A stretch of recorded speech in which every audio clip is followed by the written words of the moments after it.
যে যেখান থেকে এই মুহূর্তে দেখছেন আপনাদেরকে জানিয়ে রাখি 2018 সালে সেই কোটা সংস্কারের দাবিতে আমরা কিন্তু রাজপথে নেমেছিলাম এবং সেই সময় আমাদের ব্যাপক আন্দোলন সারা দেশে ছড়িয়ে পড়ে এবং সরকারের যে নীতি নির্ধারক রয়েছে তারা কিন্তু এক প্রকার বাধ্য হয় যে কোটা সংস্কার না করে তারা কিন্তু প্রথম শ্রেণী সহ বেশ কয়েকটি চাকরিতে তারা কিন্তু বেশ কয়েকটি গ্রেডে তারা কিন্তু কোটা বাতিল ঘোষণা করে পরবর্তীতে এই সরকার 2023 সালের ডিসেম্বরে আবার ক্ষমতায় আসার পর আপনারা জেনে থাকবেন যে গত কয়েকদিন পূর্বেই কিন্তু আবারও তারা কিন্তু এই কোটাকে হাইকোর্টে পুনর্বহালের নির্দেশ দিয়েছে। তারই প্রতিবাদে কিন্তু ইতিমধ্যে ঢাকা বিশ্ববিদ্যালয় সহ সারা দেশের শিক্ষার্থীরা তারা কিন্তু এক প্রকার তারা উত্তেজিত হয়ে রাজপথে নেমে এসেছে এবং নিয়মিত প্রোগ্রাম করছে।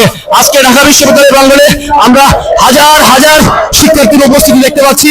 এই মুহূর্তে আমি রয়েছি ঠিক রাজু ভাস্কর্যের পাদদেশে। আমরা দেখতে পাচ্ছি যে হাজার হাজার শিক্ষার্থী কিন্তু মিছিল নিয়ে এই মুহূর্তে শাহবাগ মোড়ের দিকে এগিয়ে যাচ্ছে। যারা ভিডিওটি দেখবেন অবশ্যই শেয়ার দিবেন।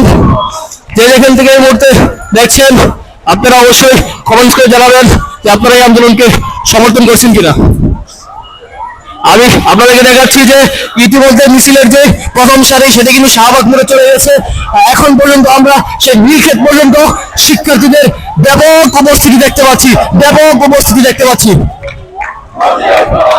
এই আন্দোলন সফলতার আন্দোলন, এই আন্দোলন শিক্ষার্থীদের পরিশ্রমের আন্দোলন, মেধার আন্দোলন।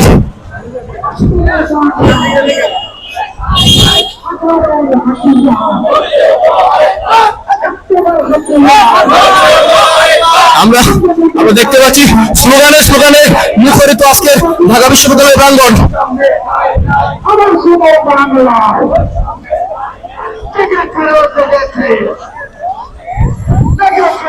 আমরা এখনো দেখতে পাচ্ছি যে হাজার হাজার শিক্ষার্থী কিন্তু এই মিছিলের পেছনের সারিতে রয়েছে। তারা কিন্তু ধীরে ধীরে এগিয়ে আসছেন।